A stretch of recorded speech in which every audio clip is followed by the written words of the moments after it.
Uganda দেশটা বাংলাদেশে কতটা জনপ্রিয় সেটা সবারই জানা। তবে ভালো কোনো দিক নয়, হাস্যরস আর ট্রোলের জন্যই এতটা জনপ্রিয় উগান্ডাকে নিয়ে সামাজিক যোগাযোগ মাধ্যমে কত ধরনের ট্রোলি না হয়।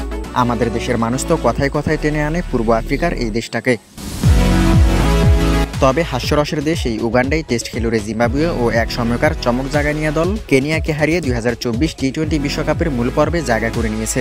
নিজেরা তো বিশ্বকাপে জায়গা করে নিয়েছে, সাথে সুবিধা করে দিয়েছে বাংলাদেশেরও। বলতে পারেন বাংলাদেশের এক প্রকার উপকারী করে দিয়েছে উগান্ডা।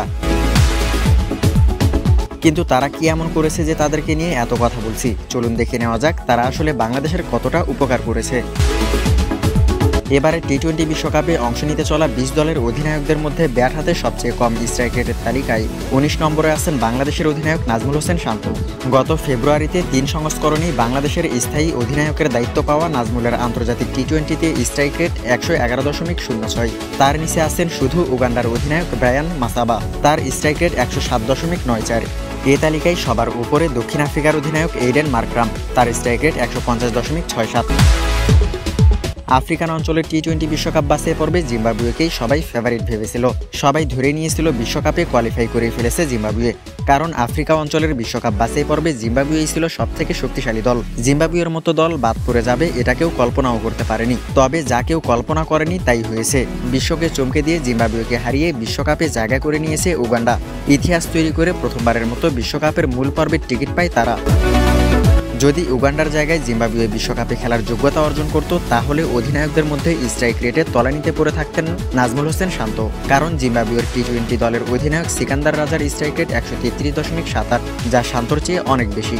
তবে উগান্ডার অধিনায়ক মাসাবা মূলত একজন বোলার, কখনো ফাস্ট মিডিয়াম আবার কখনো লেগ ব্রেক বল করে থাকেন তিনি। 32 বছর বয়সী এই ক্রিকেটারই এবারে টি-20 বিশ্বকাপে দলকে নেতৃত্ব দিতে যাওয়া একমাত্র বোলার। অন্যদের কেউ শুধু ব্যাটসম্যান, কেউ উইকেট কিপার ব্যাটসম্যান, আবার কেউ অলরাউন্ডার। তাই স্বীকৃত ব্যাটসম্যান বিবেচনায় নিলে বাংলাদেশ অধিনায়ক শান্তর স্ট্রাইক রেট সবচেয়ে কম। 2024 টি-20 বিশ্বকাপে অধিনায়কদের মধ্যে স্ট্রাইক রেটে মাসাবা সবার নিচে থাকলে কি হবে? অধিনায়ক হিসেবে সবচেয়ে বেশি আন্তর্জাতিক টি-20 ম্যাচ জেতায় পাকিস্তানের বাবর আজমের সঙ্গে তিনি যৌথভাবে শীর্ষে। বাবর, মাসাবা দুজনেরই নেতৃত্বে পাকিস্তান ও উগান্ডা এখনও পর্যন্ত সমান 44টি করে ম্যাচ জিতেছে।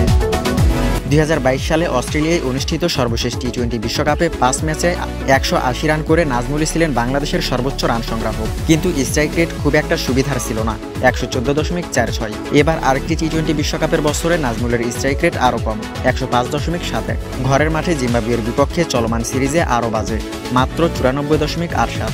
নাজমুল যদি জিম্বাবুয়ের বিপক্ষে পরের 2 ম্যাচে এবং এরপর যুক্তরাষ্ট্রের বিপক্ষে 3 ম্যাচের সিরিজে মার্করামের ক্যারিয়ারের স্ট্রাইক রেটের সমান স্ট্রাইক রেটে ব্যাটিংও করেন, ধরা যাক 6 ম্যাচে 133 বলে 200 রান করেন, তবু টি-20 বিশ্বকাপের আগে অধিনায়কদের সর্বোচ্চ স্ট্রাইক রেটের তালিকায় তিনি 19 নম্বরেই থাকবেন।